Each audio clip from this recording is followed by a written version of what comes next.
গরমের সময় দুপুরবেলা ভীষণ টক খেতে ইচ্ছে করে, আর আজকে আমাদের অনেক বেশি কাঁচা আম মাখা খেতে ইচ্ছা করছিল। বাবা একটা কাজে বাইরে গিয়েছিল, তো তাকে ফোন করে বলেছিলাম কাঁচা আম নিয়ে আসার জন্য, সাথে সে অনেকগুলো বাজার করে নিয়ে আসছে। এখানে ছিল রসুন, ছিল করলা, কাঁকরোল, কাঁচা আম, আর ছিল ধনিয়া পাতা, মিষ্টি কুমড়া, লাউ, মরিচ। আম মাখা করার জন্য নিয়ে আসছিল কাসুন্দি। এখন হচ্ছে দিদি আমাদেরকে আম মাখা করে দিবে, আর আম মাখা খেতে আমার ভীষণ ভাল লাগে। এটা ছিল হচ্ছে মিষ্টি আম, আর এই আমটা এভাবেই খাওয়া যায়, অনেক বেশি মিষ্টি ছিল।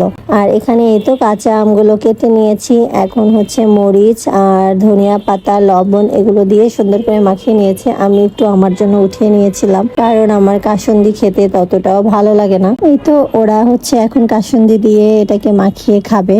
আর এই প্রথমবার আমি হচ্ছে ধনিয়া পাতা দিয়ে আম ভর্তা খেয়েছি, এর আগে আমি কখনোই এভাবে খাইনি। আজকের মতো এই পর্যন্তই, সবাই ভালো থাকবেন, টাটা।